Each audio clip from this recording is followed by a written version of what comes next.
आप तो जानते होंगे पहले हमारे सोलर सिस्टम में 9 प्लैनेट्स हुआ करते थे। उसके बाद में 2006 में प्लूटो को एक ड्राफ्ट प्लैनेट यानी कि एक बोना ग्रह घोषित कर दिया गया। पर आपने कभी ये सोचा है कि प्लूटो को ड्राफ्ट प्लैनेट क्यों घोषित कर दिया गया और क्या है इसके पीछे की रिसर्च और स्टोरी? ये सब शुरू हुआ जब 1840 में एक फ्रेंच एस्ट्रोनॉमर अर्बेन लेवेरियर ने सबसे पहले नेपच्यून को प्रेडिक्ट किया। उन्होंने देखा है कोई ऐसा ऑब्जेक्ट है जो कि यूरेनस के ऑर्बिट में प्रभाव डाल रहा है, लेकिन नेपच्यून के और भी ज़्यादा ऑब्जर्वेशन के बाद में उन्हें पता चला नेपच्यून के अलावा भी कोई ऐसा आगे और भी ऑब्जेक्ट है जो कि यूरेनस के ऑर्बिट को इफेक्ट कर रहा है। आखिर नेपच्यून के आगे कौन सी ऐसी चीज़ है जो कि ये सब कर रही है? इसे जानने के लिए साइंटिस्टों और एस्ट्रोनॉमर्स के बीच में बहुत ज़्यादा होड़ा-होड़ी मच गई।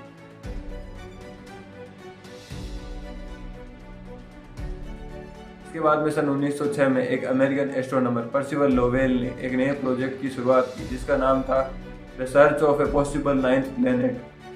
क्योंकि उस टाइम यह प्लैनेट बहुत ज़्यादा रोचक विषय बन चुका था और जिसका कोई अता पता भी नहीं था, तो इस प्लैनेट को नाम दिया गया प्लैनेट एक्स।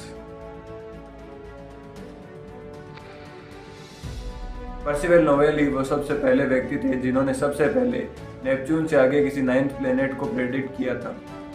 साल 1915 तक पर्सिवल लोवेल अपने प्रोजेक्ट को काफ़ी आगे तक ले गए और उन्होंने प्लूटो की कुछ धुंधली फोटोज़ भी कैप्चर की, परंतु उस समय उन फोटोज़ पे कोई गौर नहीं किया गया और कुछ कानूनी कार्यवाही के चलते हुए उनको अपना प्रोजेक्ट बंद करना पड़ गया और अगले ही साल 12 नवंबर 1916 को उनकी किसी कारणवश डेथ हो गई।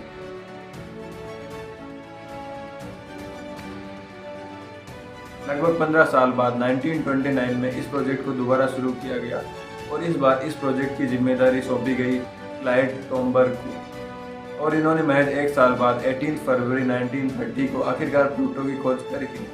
उस समय यह माना जा रहा था कि प्लूटो का आकार और उसका मास लगभग पृथ्वी के बराबर ही है, लेकिन 1978 में जब प्लूटो के मून सेरोन की खोज की गई तब यह पता चला कि प्लूटो का मास बहुत कम है और उसका आकार लगभग पृथ्वी के आकार का 0.2% ही है। ये पता चला कि प्लूटो का मास इतना कम है कि इसकी ग्रेविटी यूरेनस के ऑर्बिट में कोई खास फर्क नहीं डाल सकती, तो इसे लोवेल द्वारा प्रेडिक्टेड प्लैनेट एक्स की सीरीज से बाहर निकाल दिया गया।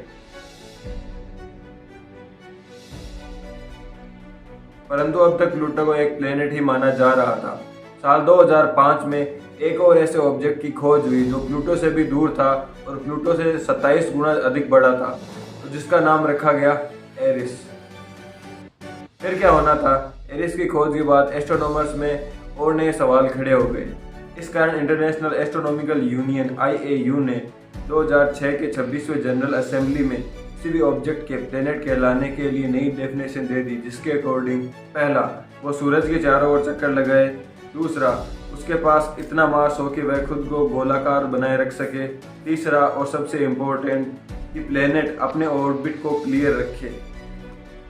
इसमें पहली दोनों कंडीशंस तो प्लूटो फॉलो कर रहा था, परंतु तीसरी कंडीशन के अकॉर्डिंग प्लूटो के पास इतनी ज़्यादा ग्रेविटी नहीं थी कि वो अपने ऑर्बिट को क्लियर रख सके। इस कारण प्लूटो से एक प्लैनेट होने का दर्जा छीन लिया गया और प्लूटो को एक नई श्रेणी में रख दिया गया जिसका नाम था ड्राफ्ट प्लैनेट।